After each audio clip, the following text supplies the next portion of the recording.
ప్రభుత్వ సంక్షేమ పథకాల నిరంతరంగా కొనసాగుతోందని మండల ప్రత్యేక అధికారి శ్రీనివాస్ అన్నారు. అర్హులై ఉండి జాబితాలో పేర్లు రాని వారు అపోహలకు పోకుండా ఎంపీడీఓ లేదా గ్రామ పంచాయతీ కార్యాలయంలో దరఖాస్తు చేసుకోవాలని ఆయన కోరారు. నిజామాబాద్ జిల్లా దర్పల్లి మండల కేంద్రంలో ప్రత్యేక అధికారి శ్రీనివాస్, ఎంపీడీఓ బాలకృష్ణ ఆధ్వర్యంలో గ్రామ సభ నిర్వహించారు. ఈ క్రమంలో వారు మాట్లాడుతూ ప్రభుత్వం ప్రతిష్టాత్మకంగా అమలు చేస్తున్న రైతు భరోసా, ఇందిరమ్మ ఇల్లు, ఆహార భద్రత, ఇందిరమ్మ ఆత్మీయ భరోసా పథకాలు గ్రామస్తులకు గ్రామ సభల ద్వారా వినిపించడం జరిగిందని వారన్నారు. ఈ క్రమంలో పథకాలకు అర్హులైన లబ్దిదారులు నిరసన వ్యక్తం చేశారు. ఈ క్రమంలో అధికారులు సర్ది చెప్పే ప్రయత్నం చేసిన లబ్దిదారులు శాంతించకపోవడంతో కాంగ్రెస్ మండల అధ్యక్షులు ఆర్ముర్చిన బాలరాజు జోక్యం చేసుకుని వారు మాట్లాడుతూ వచ్చినటువంటి జాబితాలో పొరపాట్లు ఉంటే వాటిని సరిచేసి నిజమైన అర్హులకే విడతల వారీగా పథకాలు అందేలా ఎమ్మెల్యే భూపత్ రెడ్డి దృష్టికి తీసుకువెళ్లి అర్హులకు సంక్షేమ ఫలాలు అందే విధంగా కృషి చేస్తామని తెలిపారు. అర్హులై ఉండి జాబితాలో పేర్లు లేని వారు కలత చెందకుండా ఎంపీడీఓ కార్యాలయం మరియు గ్రామ పంచాయతీ కార్యాలయంలో ఆర్జీలు పెట్టుకోవచ్చునని ఆయన తెలియజేశారు. ఇట్టి పథకాలకు గడువు తేదీ అంటూ ఏమీ లేదని నిరంతర ప్రక్రియగా కొనసాగుతోందని ఆయన స్పష్టం చేశారు. కార్యక్రమంలో అధికారులు, ప్రజాప్రతినిధులు, వివిధ పార్టీల నేతలు, నాయకులు, ప్రజలు తదితరులు పాల్గొన్నారు. ట్రిబుల్ న్యూస్ ప్రతినిధి సురేందర్, మండలం దర్పల్లి, జిల్లా నిజామాబాద్.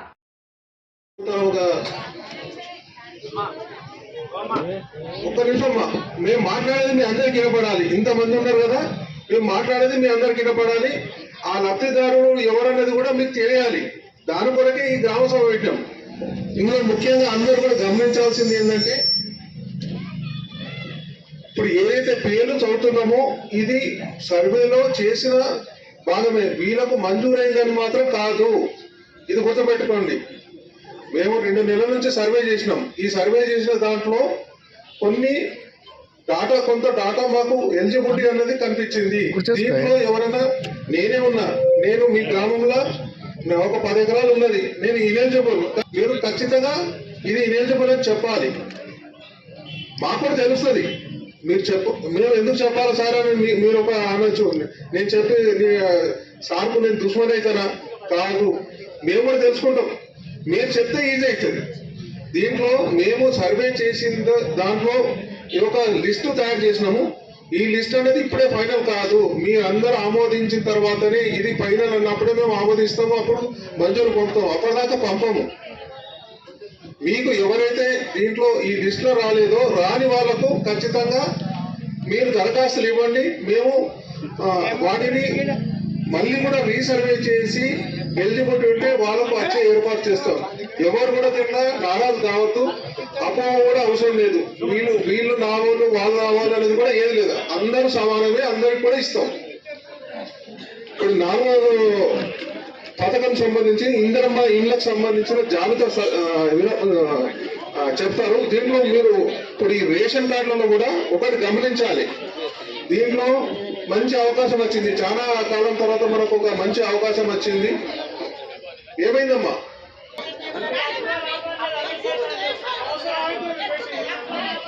ఇప్పుడు పథకం అనేది ఇప్పుడు స్టార్ట్ అయింది. ఇప్పుడు తీసుకుంటాము. ఇప్పుడు అయిపోయింది కాదు. మీకు ఏ సమస్య ఉన్నా అందరికీ అప్లికేషన్ తీసుకోవడానికి కౌంటర్లు ఉన్నాయి, మాట్లాడడానికి కూడా మైక్ ఇస్తాము. అంతవరకు లబ్ధిదారుల లిస్టు మండల కౌశల్య, రుక్సియా బేగం, గాన సులోచన, అబ్దుల్ ఫర్హానా,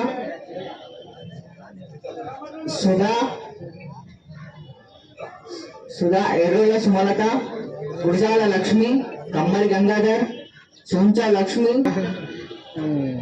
లక్ష్మి, దొనకంటి మౌనిక, జనగామ రేఖ, సిరువుల నర్సవ్వ. మీరు ఫస్ట్ ఇప్పుడు ఎవరికైతే పేర్లు మీరు దరఖాస్తు ఇస్తే తీసుకుంటాము, ఇక్కడనే తీసుకుంటాము. మళ్ళీ ఇంకోటి మీరు ఒకటి గ్రహించండి, మాకు ఆల్రెడీ ఇచ్చిండ్రు దరఖాస్తులు ఉన్నాయి. ఆ దరఖాస్తు కాకుండా ఇంకా మిగిలిపోయిన వాళ్ళు ఇంకెవరైనా ఉంటే తీసుకుంటాం. మళ్ళీ ఇంకా మండలంలో ప్రజాపాలన కౌంటర్ ఉంది, అక్కడ కూడా ఇస్తాం. డబల్ బెడ్రూమ్ ఇల్లు కానీ ప్రతి ఒక్కరికి ఇల్లు ఉన్నారు. దాదాపు కొంతమంది లేని ఉండొచ్చు, కానీ దాదాపు ఉండలేము. ఇంకా రానున్న ఒక్కొక్క పథకం 4 పథకాలలో ఒక్క పేరు కూడా ఉండలేదు. మీరు ఎట్లా ప్రిపేర్ చేసి లిస్ట్ ఏం చేస్తున్నారు? ఏం చేసుకుని లిస్ట్ ప్రిపేర్ చేసి సార్ ఇల్లు లేవా ఈ లిస్ట్ లో ఇచ్చిన వాళ్ళకి ఇల్లు లేవా? రైతు భరోసా ఎట్లా శాంక్షన్ చేయాలి? రేషన్ కార్డులు ఎట్లా డిజైన్ చేసి? రేషన్ కార్డులు కూడా సార్ రేషన్ కార్డులు కూడా జాబులు ఉన్న వాళ్ళకు, భూములు జాబులు ఉన్న వాళ్ళకి రేషన్ కార్డు పెట్టుకోరు, అప్లికేషన్ పెట్టుకోవాలంటే 5 సంవత్సరాలు అప్లికేషన్ పెట్టుకోవాలి. 5 సంవత్సరాలు అప్లికేషన్ పెట్టుకోవాలా? చెప్పండి, 5 సంవత్సరాలకు మేము అప్లికేషన్ పెడుతున్నాం కదా. చెట్టు కింద ఉన్నట్లున్నారు. దయచేసి వీళ్ళందరినీ కొంచెం మీరు గమనించాలని మనం చేస్తున్నాము. ఉన్నది ఇప్పుడు లీకులు వచ్చిన మొత్తం లీకుల ఇల్లు ఉన్నాయి, జాగులు ఉన్నాయి, కొన్ని ఎకరాలు ఉన్నాయి, మొత్తం ఈ లీకులు ఉన్నాయి. దయచేసి మాకైతే గుడిసె ఉన్నది, ఇల్లు లేదు. మరి లేని పరిస్థితి ఏంటండి? లేని పరిస్థితి ఏంటండి?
ఆల్రెడీ మీరు సర్వే చేసింటే నాకు స్థలంలో పేరు రాలేదు లిస్టులో. మళ్ళీ శ్రీనివాసం వచ్చి సర్వే చేసుకోపోయాడు.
మళ్ళీ దరఖాస్తు చేసుకునే అవసరం లేదు.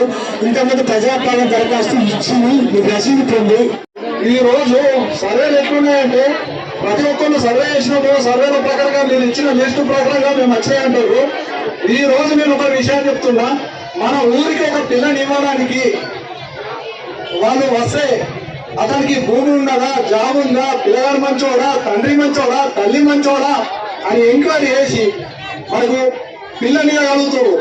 ఈ రోజు మీరు సర్వే ఏ రకంగా చేశారంటే ఇది మొత్తం తప్పుగా ఉన్నది. ఇది ఒక గరీబ్ ఇంట్లో పక్క ఇంట్లో అడిగితే వీళ్ళకి ఇల్లు ఉన్నదా ఏమున్నదా అని చెప్తారు. మనం దరఖాస్తు చేసిర్రు, సర్వే చేసేసిర్రు, ఇది చేసిర్రు అని చెప్పేసి ఇచ్చేసిర్రు అంటే ఎంతవరకు సార్ నిజం? ఇది మంచి 2 ఎకరాలు 3 ఎకరాల భూమి, 4 ఎకరాలు 5 ఎకరాల భూమి ఒక రేషన్ కార్డు వచ్చింది. ఒక ఆటో నడిపించుకుంటాడు, అతనికి రాలేదు. ఓ గుడిసె ఉన్నది, ఆమెకు రాలేదు రేషన్ కార్డు, ఇవాళ పేరు లేదు. ఎంత బాధాకరంగా ఉందో, చాలా బాధాకరంగా ఉంది. ఇంకొకటి, ఈ ఇళ్ళ గురించి ఇంతగా ముందు అప్లికేషన్ చేసారు, ఏది 6 గ్యారెంట్ల మీద. అది కాకుండా మళ్ళా వాళ్ళు లిస్ట్ అవుట్ తీసుకున్నారు. పార్టీ పరంగా తీయద్దు కానీ లిస్ట్ అవుట్ తీసుకొని మళ్ళీ అప్లై చేసారు. ఇది ఒక కరెక్ట్ కాదు. ఇది కేసులు చేసి ప్రతి ఊళ్ళో పెద్దలు ఉంటారు, ఎవరికి ఇల్లు ఉన్నది, ఎవరికి భూమి ఉన్నది, ఎవరికి ఏమున్నది ఎంక్వైరీ చేసి మళ్ళా ఫస్ట్ నుంచి స్టార్ట్ చేయాలని నేను కోరుకుంటున్నా.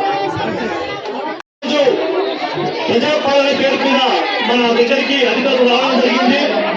కానీ ఈ సర్వే రిజల్ట్ చూస్తే ఉన్నత వర్గాలకే ఉపయోగం చేసే విధంగా ఇలా సర్వే కనబడతా ఉంది. ఎందుకంటే 30 ఎకరాల ల్యాండ్ ఉన్నప్పుడు పేరు వచ్చిందంటే ఆ సర్వే ఎవరి కోసం చేసిందనేది మనకు పూర్తిగా కేటమైతా ఉంది. ఇప్పుడు చేసుకుంటున్నాం 150 రూపాయలు వస్తలేదు. రేషన్ కార్డు పేరు రాలేదు, రేషన్ కార్డు లో పేరు రాలేదండి, నాకు ఇల్లు లేదు, ఇల్లు స్థలం లేదండి. చాలా మంది రేషన్ కార్డు పేరు లేదని చెప్పండి, ఒకసారి రేషన్ కార్డు పేరు లేదని చెప్పండి. సరే ప్రజల ప్రభుత్వం కోట్ల రూపాయలతో ఇల్లు నిర్మిస్తే నేను మహిళా భరోసా స్కీమ్ కూడా 130 మందికి శాంక్షన్ చేసినట్టుగా ప్రకటించడం జరిగింది. ఎందుకంటే 1000 మంది దాదాపు ఇలా ఉపాధి పనిపోయి దాన్ని అర్హులైనటువంటి వాళ్ళు కూడా చాలా మంది ఉన్నారు. కానీ వాళ్ళని సరిగా గుర్తించకుండా వాళ్ళ పనిని కట్టి జాబ్ కార్డులో చేయకుండా ఉండడంతో ఇలా అనారోగ్యంగా పేర్కొంటున్నట్టు విషయం మనకు ఏర్పడతా ఉంది. దాదాపు అందరూ మహిళలు వాళ్ళందరికీ అర్హులైనటువంటి వాళ్ళందరికీ మహిళా భరోసా స్కీమ్ కూడా అందరికీ వర్తింపజేసే విధంగా చూడాలని కోరుతా ఉన్నాం. ఎందుకంటే ఒంటరి మహిళ ఉన్నటువంటి వాళ్ళకు భరోసా లేకుండా చాలా ఇబ్బంది పడి వాళ్ళు కూలీనాలు చేసుకొని పని చేసుకుని బతకాలంటే చాలా ఇబ్బంది అవుతుంది. కాబట్టి ప్రతి ఒక్క అధికారులు వాళ్ళ ఇంటికి వెళ్ళి ఈ కరెక్ట్ గా వాస్తవాన్ని తెలుసుకొని సర్వే చేసి వాళ్ళ ధర్మలను గుర్తించాల్సిందిగా కోరుతా ఉన్నాం. ఎందుకంటే ఇక్కడ ఈ నియోజకవర్గంలో పేదలు వేసు దరిపల్లి ఆ దరిపల్లి 100 మందికి 100 మందికి ఇస్తే ఇది మరి అన్యాయం జరుగుతా ఉంది. ఈ అన్యాయం కాదు. అర్హులైన వాళ్ళకి కరెక్ట్ చూసి అన్ని రేషన్ కార్డు కానీ ఇళ్ల స్థలాలు కానీ ఇల్లు నిర్మించుకోవడానికి ఇళ్ళ స్కీమ్ కానీ అన్ని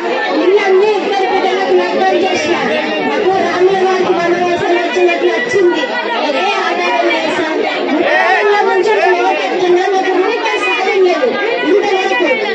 వచ్చిందంటే ఆ సారు తప్పకుండా ఖాళీ జాగులకు నేను 5 లక్షలు ఇస్తాను మాట ఇచ్చింది పెద్ద సారు.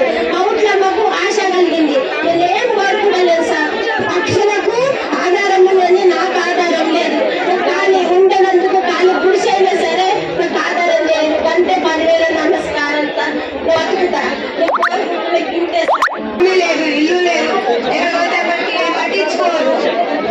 అది కానీ మాటలో పెంచి లేదు, మాకు ఇల్లు లేదు, భూమి లేదు, చేసుకున్న తిని మాకు కూడా ఉన్నది, ఇల్లు కిరాయి ఉన్నది, మాకు అన్నీ ఉన్నాయి. మాకు రేషన్ కార్డుల పేరు లేవు, ఏమీ లేవు. మాకు అక్కడ పట్టించుకున్నారు. ఆధార్ కార్డు మార్పించుకోండి, అది మార్పించుకోండి. ఆధార్ కార్డు లేవు మా భర్తలకు, ఏమీ లేవు. మాకు మామ ఇక్కడ చనిపోయిండు, చెల్లెవాడు చనిపోయిండు. మా మామ మాకు పెంచి లేదు, మాకు రేషన్ కార్డు, మాకు జాగా, ఇల్లు, భూమి ఏమీ లేదు సార్. మాకు పిల్లలు మాకు లేదు. మాకు వచ్చారు ఒక్కొక్క పిల్లలు కనుక 5 ఎకరాలు 5 సార్లు కొనాలనుకుంటున్నారు. మేము పుట్టి పెరిగిన మీ వాళ్ళకి ఇల్లు లేదు, ఏ సంవత్సరం అన్నట్టు మేము ఎవరికి ఇంత చేసినా కానీ వస్తాయి కొని అంటారు. ఇప్పుడు నేను పుట్టి 50 సంవత్సరాలు ఇదే ఉల్లే ఒక్క ప్లేట్ లేదు, నాకు ఉండని సూళ్ళు లేదు. మా నాయన కట్టి ఇంట్లో ఉంటున్నా, అది ఒకటే ప్లేట్ ఇద్దరు నాన్న ఉంటాము. పరిస్థితి ఎట్లా మరి మేము అడిలో భూమి లేదు, మాకు అడిలో భూమి లేదు, మా పరిస్థితి ఎట్లా కావచ్చు. ఉండని ఇల్లు ఇస్తలేదు ఏమన్నట్టు మరి మేము ఊళ్ళో ఉండలేమా? ఊళ్ళో ఓటింగ్ లేదా?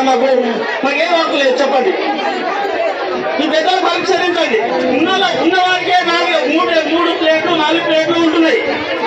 పదవి చేసిన వాళ్ళకే 3 ప్లేట్లు 4 ప్లేట్లు ఉంటున్నాయి. మాకు అన్ని వాళ్ళ పెట్టుకోవాలా? మమ్మల్ని అడుగు వస్తున్నారు. అయ్యా నేను చిన్నగా ఉన్నప్పటి నుంచి ఈ ఊర్లోకే ఇచ్చిండ్రు నన్ను మా కాదు గారు. అప్పటి నుంచి ఇప్పటిదాకా ఈ దర్పిలి ఇడిసి నేను ఎక్కడ కూడా వెళ్ళలేను. కష్టం వచ్చిన బాగా ఊరికన్నా ఉన్నా. శ్రద్ధల రాజేశ్వరి మాకు మాలగుట్టకు ఈ ప్లేట్లు పెట్టిండ్రు. పెడితే ఒక కూలీలు కట్టుకున్నాం. 12,000 లోడ్ వచ్చింది అప్పుడు మాకు. ఇప్పుడు బిడ్డలు లగ్గాలు చేసినాము. నాకు 4 బిడ్డలు, ఒక కొడుకు, 3 బిడ్డలు లగ్గాలైనాక చచ్చిపోయారు. నా భర్త బీగట్టే చచ్చిపోయాడు. నా పరిస్థితి మంచిగా లేదు. గుట్టలు కొట్ట వస్తుంది, చెట్టు పోతే చెట్టు కొట్ట వస్తుంది. నాకు ఒక కొడుకు, నా కొడుకుకి 2 బిడ్డలు. నాకే పరిస్థితి లేదు. కూర్చుంటాను, మీరు లేదు, లేవటానికి కొమ్మలేదు. నాన్న మీరు ఒక తండ్రులు అనుకుంటా, మీరు ఒక తల్లులు అనుకుంటా. మాకు మాత్రం హెల్ప్ చేయాలి. మీ పేదలు అడక తీరు బతుకుతున్నా, బియ్యం అడకచ్చుకున్నా, మమ్మల్ని బతికించుకుంటున్నా. మీరు అర్థం చేసుకున్న పేరు కళ్యాణ్ దుర్గమ్మ. ఇల్లు అవి అని చెప్తాడు. అవి వాస్తవము. ఇక్కడ సెక్రటరీ గారిని అడుగుతున్న పద్ధతి కాదని చెప్తే నాకు ఇక్కడికి సర్వే చేయలేము. పైకి వచ్చిందని చెప్తాను. అలా పైవాళ్ళు ఎవరు వాళ్ళు వచ్చేవాళ్ళు సర్వే ఇచ్చుకుంటారు. దయచేసి మీ సెక్రటరీ విజ్ఞప్తి చేస్తున్నాం. రియల్ గా ఇక్కడ ఉన్నటువంటి పెద్దవాళ్ళం పెట్టుకుంటారా, గ్రామస్తులం పెట్టుకుంటారా, రోడ్లు తిరిగి నిజంగా లేని వాళ్ళకు, ఆర్థిక పరిస్థితి బాగాలేని వాళ్ళకు రిజర్వ్ చేయించి వాళ్ళకు ఇంద్రామైన్లు అందించాలని విజ్ఞప్తి చేస్తున్నాం. ఎందుకంటే మీరు ఏదో అక్కడ వచ్చిన పేరు పెట్టాడు, ఈ లింగరెడ్డి గంగారెడ్డి ఇంకోటి పెట్టినట్టు మాకు కాదు. వాస్తవంగా రేవంత్ రెడ్డి ముఖ్యంగా చెప్పేదంటే పేదలకి ఇంకా అమ్మీలు ఇవ్వాలని చెప్పి విజ్ఞప్తి చేస్తున్నారు. మీరు ఏం సర్వే చేశారో నాకు తెలియదు. అందరూ అదే అభిప్రాయం సేకరిస్తూ దయచేసి మీరు రీసర్వే చేయండి, అవి పంపించకండి. ఎందుకంటే మీరు అందరి తరఫున నేను విజ్ఞప్తి చేస్తున్నారు. చాలా మంది రేషన్ కార్డు లేని వాళ్ళు కూడా ఇక్కడ బాధపడుతున్నారు. నాకు కూడా బాధ ఉంది. ఈ కారణం ఏంటంటే గత 10 సంవత్సరాల నుంచి రేషన్ కార్డు లేదు కాబట్టి జనాభా పెరిగిపోయింది, పిల్లలు పెరిగిపోయింది, కార్డులు పెరిగిపోయింది. కార్డు లేక మనం అందరూ బాధపడుతున్నాం. నిజంగా చిత్తశుద్ధి ఉంటే ఎవరైనా ఉండవాళ్ళు ఉంటే కార్డు వాళ్ళు సమర్పించుకోండి. కొందరు ఏం చేస్తున్నారంటే ఈ కార్డు వల్ల ఉపయోగం ఉంటుంది, వాళ్ళకి బియ్యం ఉపయోగం కాదు. ఏదైనా అవసరాలు వస్తే గవర్నమెంట్ ఏదైనా ఆపరేషన్ పర్పస్ ఏదైనా ఎడ్యుకేషన్ గురించి కార్డు తీసుకుంటారు. దయచేసి వాళ్ళు అటువంటి వాళ్ళు ఉంటే రిటర్న్ ఇవ్వండి. నేను కూడా మా ఇంట్లో చెప్పిన కార్డు మనకి ఎలిజిబుల్ కాదంటే మా వాళ్ళు అప్లై చేశారు. కార్డు వచ్చింది మాకు రేషన్ కార్డు. ఆ రేషన్ కార్డు మేము బియ్యం తీసుకోవడానికి బతకడానికి కాదు. ఏదైనా గవర్నమెంట్ మధ్యతరగతి కుటుంబం కాబట్టి గవర్నమెంట్ పరంగా ఏదైనా ఉపయోగం ఉంటాయని చెప్పి కార్డు తీసుకుంటాం తప్ప ఇంకోటి ఏం కాదు. దయచేసి అలాంటి వారు ఉంటే ఏదైనా కూడా వాళ్ళు స్వచ్ఛందంగా ఇచ్చారు, మీరు తీసుకోండి, నిరుపేదమైన వాటికి ఇవ్వండి. మేము ఎవరి పేరు చెప్పాము, ఎవరికి కంప్లైంట్ చేయము. దయచేసి మీరు రీసర్వ్ చేయండి, కార్డులు ఇవ్వండి, గరీబులకు ఇల్లు ఇవ్వండి. దానికి ఎమ్మెల్యే గారు కూడా మేము చెప్తాం. దయచేసి మీరు స్వచ్ఛందంగా ఏం ఇక్కడ పెన్షన్లు ఇంకా ఓపెన్ కాలే. పెన్షన్లు లేని వారికి కూడా పెన్షన్లు ఇప్పిస్తాం, ఖచ్చితంగా ఇప్పిస్తాం. వితంతులకు కానీ ఓల్డేజ్ పెన్షన్ కానీ గతంలో ఉన్నటువంటి ప్రభుత్వము కేవలం ఇంటికి ఒకటే పెన్షన్ ఇచ్చింది. భర్తకుంటే భార్యకు లేదు, భార్యకుంటే భర్తకు లేదు. ఇంట్లో బీడీ పెన్షన్ ఉంటే భర్త పెన్షన్ రాదు. అది కాకుండా మన రేవంత్ రెడ్డి గారు ప్రతి ఒక్కరికి ఇంట్లో ఇద్దరు ముగ్గురుంటే ముగ్గురు పెన్షన్ ఎలా ఇస్తామని చెప్పి ఆ రోజు చెప్పిండు. ఖచ్చితంగా రావడానికి మా వంతుగా మేము కృషి చేస్తామని చెప్పి మీ అందరికీ సభాముఖంగా తెలియజేసుకుంటున్నాం. అలాగే మన గ్రామ panchayat person in charge MPDO Balakrishna garu, అలాగే అగ్రికల్చర్ గారు శ్రీనివాస్, అలాగే ఆర్ఎల్ రాజేశ్వర్ గారు, అలాగే ఇతర అధికారులు, నాతో పాటు మిత్రులు, గ్రామసభకు వచ్చిన అక్క చెల్లెలు, అలాగే మా అందరికీ పేరు పేరున నమస్కారం. ముఖ్యంగా ఈరోజు గ్రామసభ ప్రభుత్వం, మన ప్రభుత్వం ఎన్నికల్లో హామీ ఇచ్చిన విధంగా రేషన్ కార్డు లేని వాళ్లకు, ఇల్లు లేని వాళ్లకు, అలాగే నిరుపేదలకు పెన్షన్లు మొదలైనటువంటి సంక్షేమ పథకాలను ప్రజలకు అందించాలనే ఉద్దేశంతో ఈరోజు మనకు గ్రామసభ నిర్వహించడం జరిగింది. ఈరోజు గ్రామసభలో 2 లబ్ధిదారుల పేరు అధికారులు చదివారు. దాంట్లో కొన్ని లబ్ధిదారులు కాని వాళ్ళు అనర్హుల పేరుగా ఉండొచ్చు. ఇది పార్టీలకు సంబంధించి ఏ పార్టీ వాళ్ళు చేసిన ఇష్యూ కాదు. అధికారులకు కూడా మన ఇంటికి ఇప్పుడు చదివిన ఇది దాదాపుగా 54 ఇందిరమ్మ లబ్ధిదారుల పేర్లు, అలాగే ఒక 257 కొత్త రేషన్ కార్డ్స్, అలాగే ఒక 139 ఇందిరమ్మ ఆత్మీయ భరోసా. ఇది వీళ్ళు అధికారులు చదివారు. ఇది అధికారులు అంటే ఇది నేను, మా మిత్రులు, ఇంకో నాయకులు చెప్పింది కాదు. అధికారులు మన ఇంటికి వచ్చారు. అధికారులు మన ఇంటికి వచ్చినప్పుడు నేను కిరాయి ఇంట్లో ఉన్నా, నాకు ఇల్లు లేదని మనం చెప్తే వాళ్ళు రాష్ట్రపతి అక్కడ మిస్టేక్ జరిగి ఉండొచ్చు. ఇది 100% పర్ఫెక్ట్ గా లబ్ధిదారులు లేదు. కాకపోతే ఈ రోజు గ్రామ సభలో ఈ పేరు ఏదైతే 257 రేషన్ కార్డ్స్, ముఖ్యంగా రేషన్ కార్డు గురించి మనం మాట్లాడుకుందాం. రేషన్ కార్డ్స్ 255, దాదాపు 3000 కుటుంబాలు ఉన్న గ్రామంలో మనకి 2255 అనేది చాలా తక్కువ. అయినప్పటికీ ఏ ఆఖరి కాదు, మనకు గత 10 సంవత్సరాలుగా రేషన్ కార్డు ఇవ్వకపోవడం వల్ల సమస్య వచ్చింది. రేషన్ కార్డు అనేది ఎప్పుడు మనకు నిరంతర ప్రక్రియగా ఉండాలి. గత ప్రభుత్వం 10 సంవత్సరాల నుంచి మనకు రేషన్ కార్డు ఇవ్వకపోవడం వల్ల సమస్య పెరిగింది.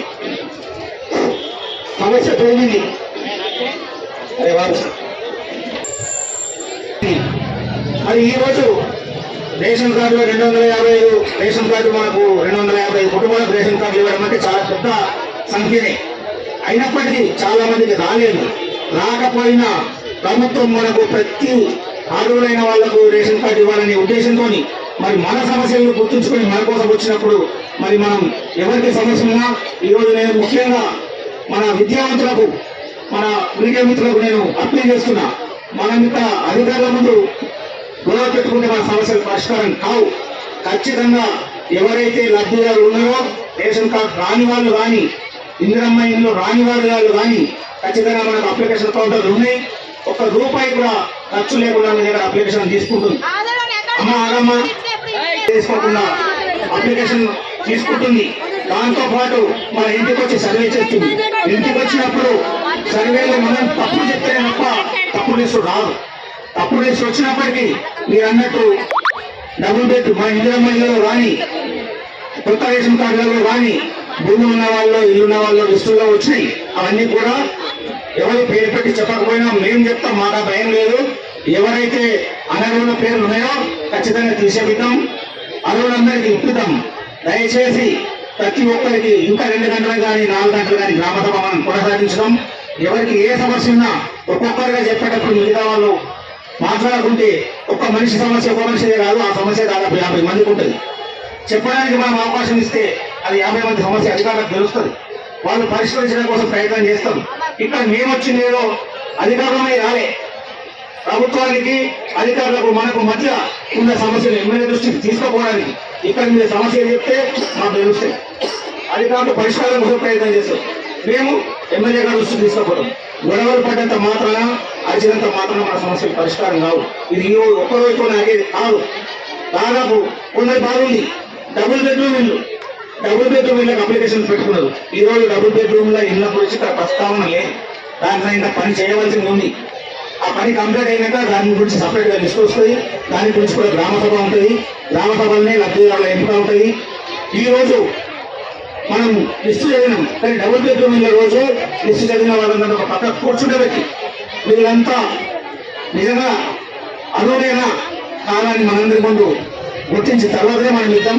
ప్రతి సమస్య ఇక్కడ పరిష్కారం కాదు. ఈ రోజు సమస్యల వల్ల రేషన్ కార్డ్స్, ఇందిరమ్మ ఇల్లు, ఇందిరమ్మ ఆత్మీయ భరోసా గురించి కూడా ఒక మాట చెప్తున్నాం. వాళ్ళొక 139 మంది లిస్టు తయారు చేసారు. ఈ లిస్టు తయారు చేసిండు. గత సంవత్సరం ఉపాధి హామీ కార్డు ఉండి 20 రోజులు పనికి వెళ్ళిన వాళ్ళ లిస్టు మాత్రమే తయారు చేశాం.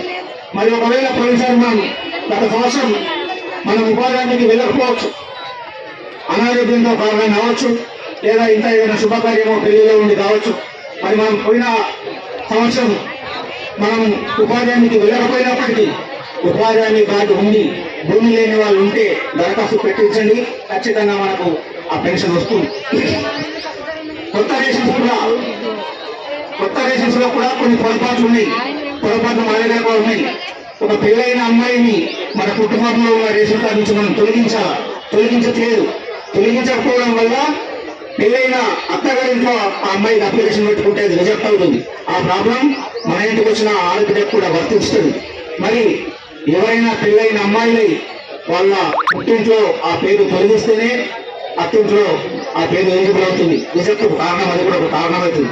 ఖచ్చితంగా అటువంటి సమస్యలు మనం అందరం గుర్తుంచుకొని ఏ లబ్ధి అయినా ఈ రోజే ఆఖరి కాదు.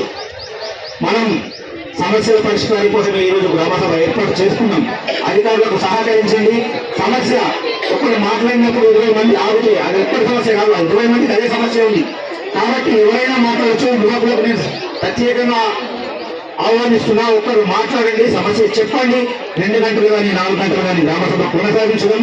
ప్రతి ఒక్కరి సమస్య తీరే వరకు మనం ప్రయత్నం చేద్దాం. ప్రభుత్వం ప్రతి స్కీమును నిరంతర ప్రక్రియ. ఈ రోజు గ్రామ సభలో అప్లికేషన్ అందని వాళ్ళు ఉంటే కూడా మండల ప్రజా పరిషత్తులో కానీ గ్రామ పంచాయతీలో కానీ అప్లికేషన్ కౌంటర్ ఉంటుంది. ఆఖరి నిరుపేద వరకు అన్ని సంక్షేమ పథకాలు అందించడానికి ప్రభుత్వం సిద్ధంగా ఉంది. కాబట్టి ఇంతకుముందు ప్రజాపాలన మన ముందుకు వచ్చింది, మన ఇంటికి అధికారులు వచ్చారు. ఈ రోజు గ్రామ సభ మన ముందుకు వచ్చింది. రేపు కూడా మన అప్లికేషన్లు పరిశీలించడానికి మన ఇంటికే వస్తారు. మనం ఏ ఆఫీస్కి వెళ్లాల్సిన అవసరం లేదు. ఈ అవకాశాన్ని మనం అందరం సద్వినియోగం చేసుకొని ఖచ్చితంగా నేను యువకులకు అప్పీల్ చేస్తున్నా, సమస్యలు తెలుసుకొని అప్లికేషన్ పెట్టించండి. 10 సంవత్సరాల సమస్యలు ఒకరోజు పరిష్కారం కావు. ఖచ్చితంగా మనం అందరం ముందున్నాం. యువకులను కలుపుకొని ఇది పార్టీలకు అతీతమైనది. మేము ఇక్కడ ఉన్నామంటే ఎమ్మెల్యే గారి దగ్గరికి దారి మాకు ఉంది కాబట్టి, ఇక్కడ సమస్యలు తీసుకెళ్ళడానికి అవకాశం ఉంది కాబట్టి మేము ముందున్నాం తప్ప టీఆర్ఎస్ బీజేపీ వాళ్ళు అర్హులు కావాలని లేదు. అందరూ మాట్లాడండి, సమస్యలు అధికారుల దృష్టికి తీసుకురండి. ఖచ్చితంగా ప్రభుత్వ దృష్టికి తీసుకుపోవడం. దాంతో పాటు ముఖ్యంగా ఈరోజు ఒక చిన్న అప్పీల్ మీ అందరికీ, ఇంతకుముందు కూడా కొందరికి చెప్పాను.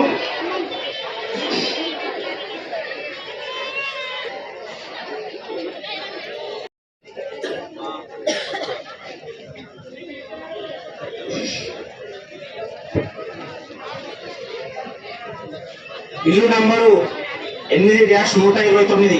ఇది గొల్లగంగారం ఇల్లు పక్కన ఇల్లు. దాదాపు 2-3 ఇళ్ళకి ఇదే నంబర్ ఉంది. సునీత కే అనే అమ్మాయి కూతురు బేబీ గంగోత్రి, చిన్నపిల్ల అమ్మాయి పేరు బేబీ గంగోత్రి, తల్లి పేరు సునీత. 10,000 సీఎం సహాయ నిధి చెక్ నుండి సీఎంఆర్ఎఫ్ చెక్ వచ్చి దాదాపు 2 నెలలు అవుతుంది. 2 నెలల నుంచి మేము ప్రయత్నం చేస్తున్నాం. ఇప్పటి వరకు వాళ్ళు ఎవరో దొరకలేదు. అమ్మ రేపే లాస్ట్. చాలా సంతోషం. ఇస్తాం.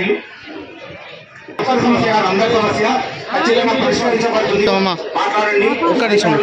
సమస్య ఖచ్చితంగా ఉంటుందామని చెప్పి తెలియజేస్తూ మీ అందరికీ మరొకసారి ధన్యవాదాలు తెలియజేస్తూ